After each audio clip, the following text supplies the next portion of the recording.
ಅವರೆಕಾಳಿನ ಸೀಸನಲ್ಲಿ ಮಾಡಲೇಬೇಕಾಗಿರೋ ಒಂದು ಅತ್ಯಂತ ಸ್ವಾದಿಷ್ಟವಾದ ತಿಂಡಿ ಅವರೆಕಾಳು ರೊಟ್ಟಿ ಮಾಡಿ ತೋರಿಸ್ತಾ ಇದ್ದೀನಿ ಇವತ್ತು. ಸ್ವಲ್ಪ ಡಿಫ್ರೆಂಟ್ ಮೆಥಡು, ಸುಲಭ ವಿಧಾನದಲ್ಲಿ ಮಾಡುವಂಥದ್ದು. ಈ ಬಟ್ಲಿನಲ್ಲಿ 2.5 ಕಪ್ಪಷ್ಟು ನೀರು ಹಾಕ್ತೀನಿ. 1 ಕಪ್ಪು ಅವರೆಕಾಳು ತೊಗೊಂಡಿರೋದು, ಹಾಗಾಗಿ 2.5 ಕಪ್ಪಷ್ಟು ನೀರು ಹಾಕಿದ್ದೀನಿ.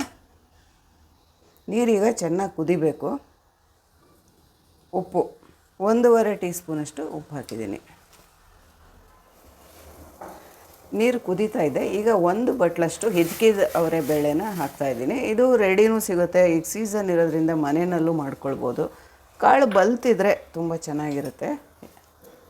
ಇದು ಒಂದು 75% ಅಷ್ಟು ಬೇಯಬೇಕು, ಪೂರ್ತಿ ಬೇಯಿಸೋದು ಬೇಡ.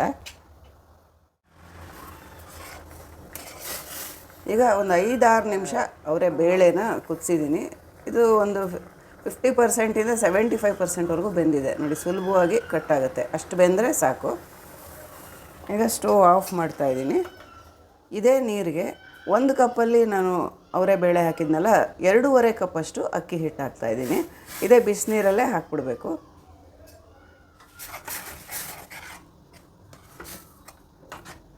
ರಫಾಗಿ ಒಂದು ಸಲ ಮಿಕ್ಸ್ ಮಾಡಿಬಿಟ್ಟು ಉಳಿದಿದ್ದು ಸಾಮಗ್ರಿಗಳನ್ನ ಸೇರಿಸ್ತೀನಿ. 2 ಮೀಡಿಯಮ್ ಸೈಜಿನ ಈರುಳ್ಳಿನ ಸಣ್ಣದಾಗಿ ಹಚ್ಚಿಟ್ಕೊಂಡಿದ್ದೆ, ಅದನ್ನು ಹಾಕಿದ್ದೀನಿ. ಕೊತ್ತಂಬರಿ ಸೊಪ್ಪು, ಸಬ್ಸಿಗೆ ಸೊಪ್ಪುಗಳನ್ನು ಧಾರಾಳವಾಗಿ ಹಾಕಬೇಕು. ಈ ರೊಟ್ಟಿಗೆ ತುಂಬ ರುಚಿ ಕೊಡುತ್ತೆ. ಹಸಿಮೆಣಸಿನ್ಕಾಯಿ ಪೇಸ್ಟ್, ಹಸಿಮೆಣಸಿನ್ಕಾಯಿ ಹಚ್ಚಿನೂ ಹಾಕ್ಬೋದು, ಸಣ್ಣದಾಗಿ ಹಚ್ಬಿಟ್ಟು ಹಾಕ್ಬೋದು.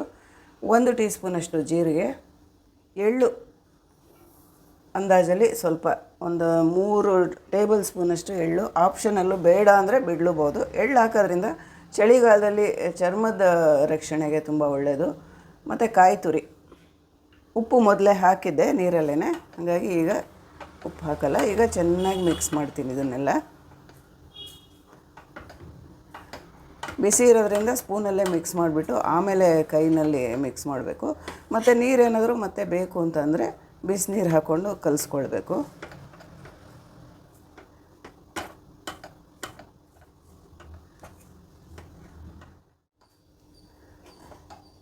ಇದನ್ನೀಗ ಚೆನ್ನಾಗಿ ಮಿಕ್ಸ್ ಮಾಡಿದ್ದಾಯಿತು. ಸ್ವಲ್ಪ ತಣ್ಣಗಾಗೋದಕ್ಕೆ ಬಿಡಬೇಕು. ತಣ್ಣಗಾದಮೇಲೆ ಮತ್ತೆ ಉಗುರು ಬೆಚ್ಚಿನ ನೀರು ಹಾಕ್ಕೊಂಡು ಕಲಿಸ್ಬಿಟ್ಟು ರೊಟ್ಟಿ ರೆಡಿ ಮಾಡ್ಕೊಳ್ಬೋದು.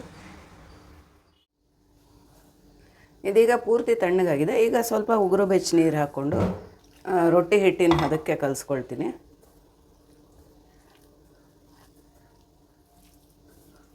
ತುಂಬ ತೆಳ್ಳಗೂ ಕಲಿಸ್ಬಾರ್ದು, ತುಂಬ ಗಟ್ಟಿಯಾಗಿದ್ರೂ ತಟ್ಟಕ್ಕೆ ಚೆನ್ನಾಗಿ ಬರೋಲ್ಲ. ಮೀಡಿಯಮ್ಮಾಗಿ ತಟ್ಟೋದಕ್ಕೆ ಸುಲಭವಾಗಿ ಬರೋ ಥರ ಹದದಲ್ಲಿ ಕಲಿಸ್ಕೊಳ್ಬೇಕು. ಇಷ್ಟು ಒಂದೇ ಸಲ ಮಾಡಲ್ಲ ಅಂತಂದರೆ, ಈಗ ಎಷ್ಟು ನೀವು ಆ ಟೈಮಿಗೆ ಮಾಡ್ತೀರೋ ಅಷ್ಟನ್ನು ಮಾತ್ರ ಕಲಿಸ್ಕೊಂಡು ಉಳಿದಿದ್ದನ್ನು ಫ್ರಿಜ್ಜಲ್ಲಿ ಇಟ್ಕೊಂಡು ಬೇಕಾದಾಗ ನೀರು ಹಾಕಿ ಕಲಿಸ್ಕೊಂಡು ಮಾಡ್ಬೋದು. 1-2 ದಿವಸದ ಮಟ್ಟಿಗೆ ಸ್ಟೋರ್ ಮಾಡ್ಕೊಳ್ಬೋದು.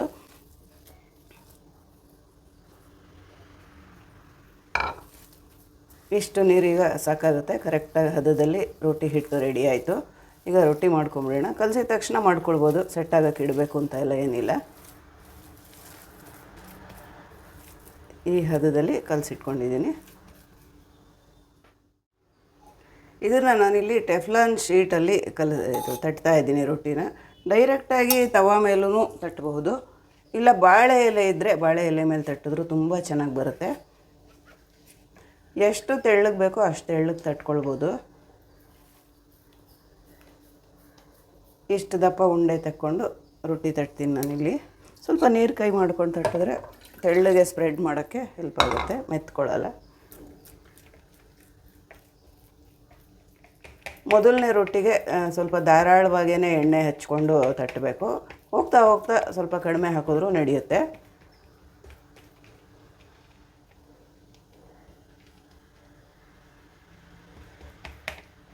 ಈಗ ತಟ್ಟಿದ್ದಾಯಿತು, ಬೇಯೋದಕ್ಕೆ ಹಾಕೋಣ. ಈಗ ಹೆಂಚು ಬಿಸಿಯಾಗಿದೆ, ಸ್ವಲ್ಪ ಎಣ್ಣೆ ಹಚ್ಚಿಬಿಟ್ಟು ಬೇಯೋದಕ್ಕೆ ಹಾಕ್ತೀನಿ. ಇದನ್ನು ಒಂದು 2 ನಿಮಿಷ ಹಾಗೆ ಬಿಟ್ಬಿಟ್ರೆ, 2 ಸೆಕೆಂಡು ಈಸಿಯಾಗಿ ತೆಗಿಬೋದು.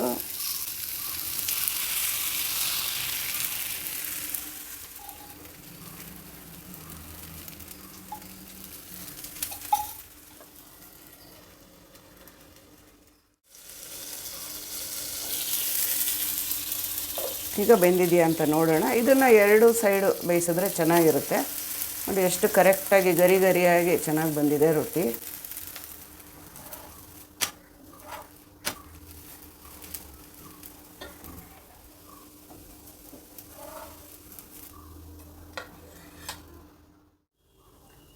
ಈಗ ಒಂದು ನಾನ್ ಸ್ಟಿಕ್ ತವಾ ಮೇಲೆ ತಟ್ಟಿ ತೋರಿಸ್ತಾ ಇದ್ದೀನಿ. ನಾನ್ ಸ್ಟಿಕ್ ತವಾ ಮೇಲೂ ತಟ್ಬೋದು, ಇಲ್ಲ ಅಲ್ಯೂಮಿನಿಯಮ್ ಅಥವಾ ಇಂಡಾಲಿಯಮ್ ಪ್ಲೇಟ್ ಥರ ಇರುತ್ತಲ್ಲ ಅದರಲ್ಲಿ ತಟ್ಟಿದ್ರೂ ಇದು ತುಂಬ ಚೆನ್ನಾಗಿ ಬರುತ್ತೆ. ಎಷ್ಟು ತೆಳ್ಳಗೆ ತಟ್ಟಿದ್ರೂ ರೊಟ್ಟಿ ಚೆನ್ನಾಗಾಗುತ್ತೆ.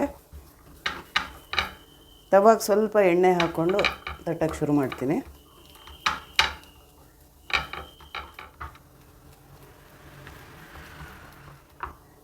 ಸುತ್ತ ಈ ಥರ ಮಾಡಿಕೊಂಡ್ರೆ ರೊಟ್ಟಿ ಬ್ರೇಕ್ ಆಗಲ್ಲ, ತುಂಬ ಚೆನ್ನಾಗಿರುತ್ತೆ, ಒಂದೇ ಹದದಲ್ಲಿ ಬೇಯುತ್ತೆ.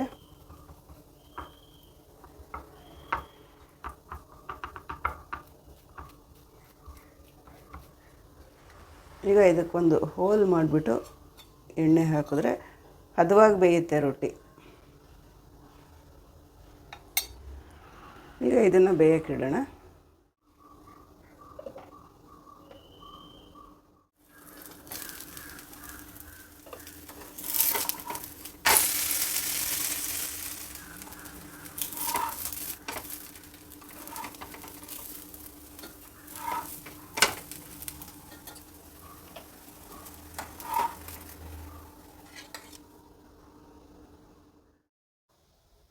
ಗರಿ ಗರಿಯಾದ ಟೇಸ್ಟಿಯಾಗಿರೋ ಹಿದಕಿದ ಅವರೇ ಬೇಳೆ ಬಳಸಿ ಮಾಡಿರೋ ಅಕ್ಕಿ ರೊಟ್ಟಿ ತುಂಬ ಟೇಸ್ಟಿಯಾಗಿರುತ್ತೆ. ಒಂದು ಸಲ ಟ್ರೈ ಮಾಡಿ ನೋಡಿ. ಇದರಲ್ಲಿ ಸೊಪ್ಪು ಮತ್ತು ಬೇಳೆಯಲ್ಲಿರೋ ಪ್ರೋಟೀನು ಎಲ್ಲ ಸೇರಿ ಇದೊಂದು ನ್ಯೂಟ್ರಿಷಿಯಸ್ ತಿಂಡಿ, ಜೊತೆಗೆ ಟೇಸ್ಟ್ ಕೂಡ ಅಷ್ಟೇ ಚೆನ್ನಾಗಿರುತ್ತೆ. ಇದ್ರ ಜೊತೆಗೆ ನೆಂಚ್ಕೊಳ್ಳೋದಕ್ಕೆ ಚಟ್ನಿ ಅದೆಲ್ಲ ಮಾಡಲೇಬೇಕು ಅಂತ ಏನಿಲ್ಲ.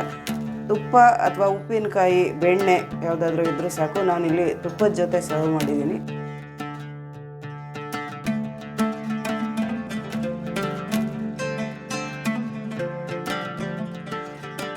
ಇವತ್ತೊಂದು ವಿಶೇಷವಾದ ರೊಟ್ಟಿ, ನವರತ್ನ ರೊಟ್ಟಿ ಅಂತ ಮಾಡಿ ತೋರಿಸ್ತಾ ಇದ್ದೀನಿ. ಇದರಲ್ಲಿ 9 ಥರ ಧಾನ್ಯಗಳನ್ನು ಬಳಸಿ ಮಾಡೋ ಅಂಥ ರೊಟ್ಟಿ. ಇದನ್ನು ನನ್ನ ಯೂಟ್ಯೂಬರ್ ಮತ್ತು ಕ್ಲೋಸ್ ಫ್ರೆಂಡ್ ರಶ್ಮಿ ABCD ಚಾನಲ್ನ ರಶ್ಮಿ ಸಜೆಸ್ಟ್ ಮಾಡಿರೋ ಈ ರೊಟ್ಟಿ ನಾನು ನನ್ನ ಮೆಥಡಲ್ಲಿ ಮಾಡಿ ತೋರಿಸ್ತಾ ಇದ್ದೀನಿ. ನವರತ್ನ ರೊಟ್ಟಿಗೆ 9 ಥರ ಧಾನ್ಯ ಅಂತ ಹೇಳಿದ್ನಲ್ಲ. ಮೊದಲಿಗೆ ಅಕ್ಕಿ ಹಿಟ್ಟು, ಎಲ್ಲ ಹಿಟ್ಟುಗಳನ್ನು ಈಕ್ವಲಾಗಿ ತೊಗೊಳ್ಬೇಕು. ಅಕ್ಕಿ ಹಿಟ್ಟು, ಅಷ್ಟೇ ಪ್ರಮಾಣದಲ್ಲಿ ಗೋಧಿ ಹಿಟ್ಟು. ನಾನಿಲ್ಲಿ ಈ ಕಪ್ಪಲ್ಲಿ ಮೆಜರ್ಮೆಂಟ್ ತೊಗೊಂಡಿದ್ದೀನಿ. ಎಲ್ಲನೂ ಈ ಕಪ್ಪಲ್ಲಿ 1 ಕಪ್ಪು ಹಂಗೆ ತೊಗೊಂಡಿದ್ದೀನಿ.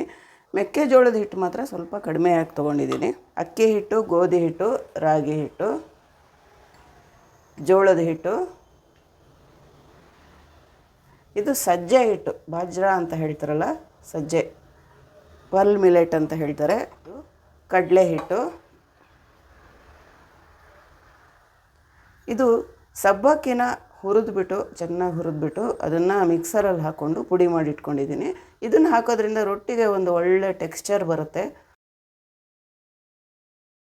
ಸಬ್ಬಕ್ಕಿ ಹಿಟ್ಟು, ಇದು ಅವಲಕ್ಕಿನೂ ಕೂಡ ಸ್ವಲ್ಪ ಬಿಸಿ ಮಾಡಿಕೊಂಡು ಮಿಕ್ಸರಲ್ಲಿ ಹಾಕ್ಕೊಂಡು ಪುಡಿ ಮಾಡಿ ಇಟ್ಕೊಂಡಿದ್ದೀನಿ.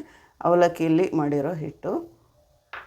ಇದು ಮೆಕ್ಕೆಜೋಳದ ಹಿಟ್ಟು. ಇದನ್ನು ಸ್ವಲ್ಪ ಕಡಿಮೆ ಆಗಿ ತೊಗೊಂಡಿದ್ದೀನಿ ಅಂತ ಹೇಳಿದೆ. ಯಾವ ಹಿಟ್ಟು ಎಷ್ಟೆಷ್ಟು ಇರುತ್ತೋ ನಿಮ್ಮ ಮನೆಗಳಲ್ಲಿ ಅದನ್ನು ಹಾಗೆ ಬಳಸ್ಕೊಂಡು ಮಾಡ್ಬೋದು. ಯಾವ ಥರ ಮಾಡಿದ್ರೂ ರೊಟ್ಟಿ ತುಂಬ ಚೆನ್ನಾಗಿ ಬರುತ್ತೆ. ಇದು ಕಡಲೆ ಬೀಜದ ಪುಡಿ. ಕಡಲೆ ಬೀಜನ ಹುರಿದ್ಬಿಟ್ಟು ಮಿಕ್ಸರಲ್ಲಿ ತರಿಯಾಗಿ ಪುಡಿ ಮಾಡಿ ಇಟ್ಕೊಂಡಿದ್ದೀನಿ. ಎಳ್ಳು, ಬಿಳಿ ಎಳ್ಳು ತೊಗೊಂಡಿದ್ದೀನಿ. ಕಪ್ಪು ಎಳ್ಳಾದರೂ ತೊಗೊಳ್ಬೋದು, ಯಾವುದಾದ್ರೂ ಪರವಾಗಿಲ್ಲ. ಮತ್ತು ಇಲ್ಲಿ ಜೀರಿಗೆ, 1.5 ಟೀ ಸ್ಪೂನಷ್ಟು ಜೀರಿಗೆ ಹಾಕೋದ್ರಿಂದ ರೊಟ್ಟಿಗೆ ವಿಶೇಷವಾದ ಫ್ಲೇವರು ಮತ್ತು ಟೇಸ್ಟ್ ಕೂಡ ತುಂಬ ಚೆನ್ನಾಗಿ ಬರುತ್ತೆ. ಇದು ಹಸಿಮೆಣಸಿನ್ಕಾಯಿ ಪೇಸ್ಟ್, ಅರಿಶಿನದ ಪುಡಿ, ಹಸಿಮೆಣಸಿನ್ಕಾಯು ಹಾಕಿದ್ದೀನಿ. 1/2 ಟೀ ಸ್ಪೂನಷ್ಟು ಅಚ್ಕಾರದ ಪುಡಿ, 1 ಟೀ ಸ್ಪೂನಷ್ಟು ಉಪ್ಪು. ಈಗ ಈರುಳ್ಳಿ, 2 ದೊಡ್ಡ ಸೈಜಿನ ಈರುಳ್ಳಿನ ಸಣ್ಣದಾಗಿ ಹಚ್ಚಿಟ್ಕೊಂಡಿದ್ದೀನಿ. ಕ್ಯಾರೆಟ್, 1 ಕ್ಯಾರೆಟು, ಇಷ್ಟು ಕ್ವಾಂಟಿಟಿಗೆ 1 ಕ್ಯಾರೆಟು ಸಾಕಾಗುತ್ತೆ. ಅಳತೆ ಪ್ರಮಾಣ ಅಂತ ಏನಿಲ್ಲ, ಎಷ್ಟು ಬೇಕಾದರೂ ಹಾಕ್ಕೊಳ್ಬೋದು. ಇದು ಮೂಲಂಗಿನ ತುರಿದಿಟ್ಕೊಂಡಿದ್ದೀನಿ. 1 ಮೂಲಂಗಿ, 1 ಗೆಡ್ಡೆಕೋಸು, ಮೆಂತ್ಯ ಸೊಪ್ಪು, ಒಂದು 1/4 ಭಾಗ, ಒಂದು ದೊಡ್ಡ ಕಟ್ಟಲ್ಲಿ 1/4 ಭಾಗ ಕಟ್ಟು ಅಷ್ಟನ್ನು ತೊಳೆದು ಸಣ್ಣದಾಗಿ ಹಚ್ಚಿಟ್ಕೊಂಡಿದ್ದೀನಿ. ಮತ್ತು ಕೊತ್ತಂಬರಿ ಸೊಪ್ಪು, ಸಬ್ಸಿಗೆ ಸೊಪ್ಪು, ಪಾಲಕ್ ಸೊಪ್ಪು ಯಾವುದಿದ್ರೂ ಹಾಕ್ಕೊಳ್ಬೋದು. ಈಗ ಎಲ್ಲನೂ ಮಿಕ್ಸ್ ಮಾಡ್ತೀನಿ. ಮೊದಲಿಗೆ ನೀರು ಹಾಕೋದು ಬೇಡ, ಯಾಕೆಂದರೆ ಸೊಪ್ಪು ತರಕಾರಿಲೆಲ್ಲ ನೀರು ಸಾಕಷ್ಟು ಇರೋದ್ರಿಂದ ನೀರು ಅಷ್ಟು ಹಿಡಿಸಲ್ಲ. ಬೇಕಂದರೆ ಮಾತ್ರ ನೀರು ಹಾಕ್ಕೋಬೋದು, ಇಲ್ಲಾಂದರೆ ಒಂದು 2 ಸ್ಪೂನ್ ಮೊಸರು ಹಾಕ್ಕೊಂಡ್ರೂ ತುಂಬ ಒಳ್ಳೆಯ ರುಚಿ ಬರುತ್ತೆ ರೊಟ್ಟಿಗೆ. ಮೂಲಂಗಿನಲ್ಲೂ ಸಾಕಷ್ಟು ನೀರು ಇರುತ್ತೆ, ಅದು ನೀರು ಬಿಟ್ಕೊಂಡಿರುತ್ತೆ.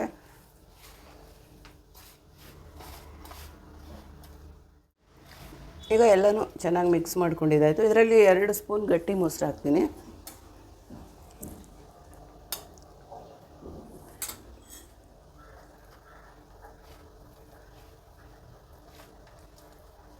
ಈಗ ತಣ್ಣೀರೇ ಹಾಕ್ಕೊಂಡು ಕಲಿಸ್ತೀನಿ.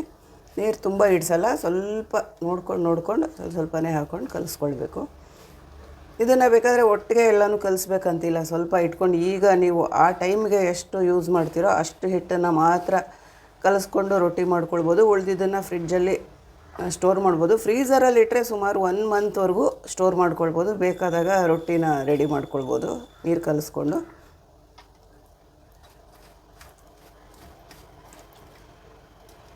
ಈಗ ಸ್ವಲ್ಪನೇ ನೀರು ಹಾಕ್ಕೊಂಡು ನಾನು ಈಗ ಅರ್ಧದಷ್ಟು ಮಾತ್ರ ಕಲಿಸ್ಕೊಳ್ತೀನಿ, ಸ್ವಲ್ಪ ರೊಟ್ಟಿ ಮಾತ್ರ ಮಾಡೋದ್ರಿಂದ.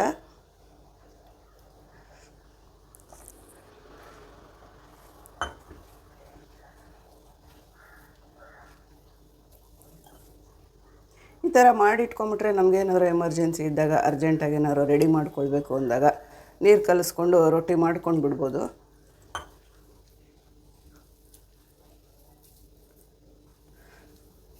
ಮಾಮೂಲಿ ನಾವು ಮಸಾಲೆ ರೊಟ್ಟಿ ಮಾಡೋ ಹದದಲ್ಲಿ ಕಲಿಸ್ಕೊಂಡ್ರೆ ಸಾಕು. ತುಂಬ ತೆಳ್ಳಗೂ ಕಲಿಸ್ಬಾರ್ದು, ತೀರಾ ಗಟ್ಟಿಯಾಗಿದ್ರೂ ತಟ್ಟೋದಕ್ಕೆ ಚೆನ್ನಾಗಿ ಬರಲ್ಲ.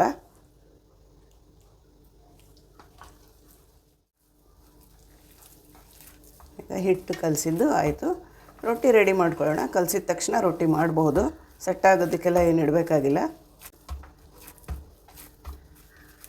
ಉಳಿದಿದ್ದ ಹಿಟ್ಟನ್ನು ನಾನು ಫ್ರಿಜ್ಜಲ್ಲಿ ಸ್ಟೋರ್ ಮಾಡ್ಕೊಳ್ತೀನಿ. ನೋಡಿ, ಈ ಹದದಲ್ಲಿ ಹಿಟ್ಟು ರೆಡಿಯಾಗಿದೆ. ನಾನೊಂದು ಬಟರ್ ಪೇಪರಲ್ಲಿ ತಟ್ತಾಯಿದ್ದೀನಿ. ಡೈರೆಕ್ಟಾಗಿ ತವಾ ಮೇಲೂ ತಟ್ಬೋದು. ಎಲ್ಲ ಮಸಾಲೆ ರೊಟ್ಟಿಗಳನ್ನು ಯಾವ ಥರ ಮಾಡ್ತೀರೋ ಹಾಗೆ ಮಾಡ್ಬೋದು. ಮೊದಲನೇ ಸಲ ಸ್ವಲ್ಪ ಎಣ್ಣೆ ಜಾಸ್ತಿ ಹಚ್ಕೊಂಡು ಮಾಡ್ತೀನಿ. ಇಷ್ಟು ದಪ್ಪ ಉಂಡೆ ತೊಗೊಂಡಿದ್ದೀನಿ ನೋಡಿ. ತೆಳ್ಳಗೆ ತಟ್ಬೋದು, ತುಂಬ ಚೆನ್ನಾಗಿ ಬರುತ್ತೆ ರೊಟ್ಟಿ. ತರಕಾರಿಗಳೆಲ್ಲ ಹಾಕೋದ್ರಿಂದ ಎಡ್ಜಸ್ಸಲ್ಲಿ ಈ ಥರ ಬಿಟ್ಕೊಳ್ತಾ ಇರುತ್ತೆ, ಆಗಾಗ ಸರಿ ಮಾಡಿಕೊಂಡು ತಟ್ಕೊಳ್ಬೇಕಾಗತ್ತೆ. ಸೊಪ್ಪುಗಳು, ತರಕಾರಿಗಳು, ವಿಧವಾದ ಹಿಟ್ಟುಗಳು ಎಲ್ಲ ಸೇರಿರೋದ್ರಿಂದ ಇದು ಆರೋಗ್ಯಕ್ಕೂ ತುಂಬಾ ಒಳ್ಳೆಯದು. ಇದೇ ಥರ ಸುಮಾರು ರೊಟ್ಟಿ ರೆಸಿಪಿಗಳು ಆವಿಷ್ಕಾರ ಚಾನಲಲ್ಲಿ ಮಾಡಿದ್ದೀನಿ. ಚಾನಲ್ನ ಸಬ್ಸ್ಕ್ರೈಬ್ ಮಾಡಿಕೊಂಡು ಚೆಕ್ ಮಾಡಿ, ವೆರೈಟಿ ರೊಟ್ಟಿಗಳು ನಿಮಗೆ ಸಿಗುತ್ತೆ.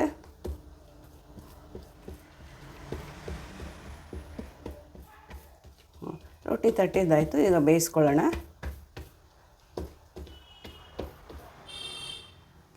ಈಗ ಹೆಂಚು ಬಿಸಿಯಾಗಿದೆ, ಸ್ವಲ್ಪ ಎಣ್ಣೆ ಹಾಕ್ಬಿಟ್ಟು ಬೇಯೋದಕ್ಕೆ ಹಾಕ್ತೀನಿ.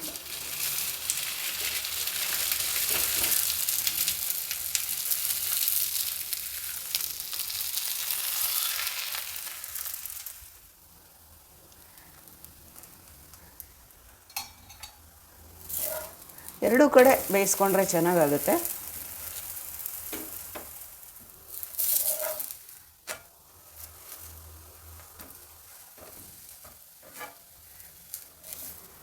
ಇದನ್ನು ನಾವು ದೋಸೆ ಮಾಡೋ ತವ ಇಲ್ಲ ಚಪಾತಿ ಬೇಯಿಸ್ತೀವಲ್ಲ ಆ ಥರ ತವ ಯೂಸ್ ಮಾಡಿದ್ರೆ ಚೆನ್ನಾಗಿ ಬರುತ್ತೆ. ಅಕ್ಕಿ ರೊಟ್ಟಿ ಎಲ್ಲ ಎಣ್ಣೆ ಇಲ್ಲದೆ ಮಾಡ್ತೀವಲ್ಲ ಆ ತವ ಉಪಯೋಗಿಸಿದ್ರೆ ಚೆನ್ನಾಗಿ ಬರಲ್ಲ, ತುಂಬ ಒರಟಾಗಿ ಚೆನ್ನಾಗಿರಲ್ಲ, ಸೀದೋಗುತ್ತೆ, ಗರಿ ಗರಿಯಾಗಿ ಬರಲ್ಲ. ಈಗ ರೊಟ್ಟಿ ರೆಡಿ ಆಯಿತು.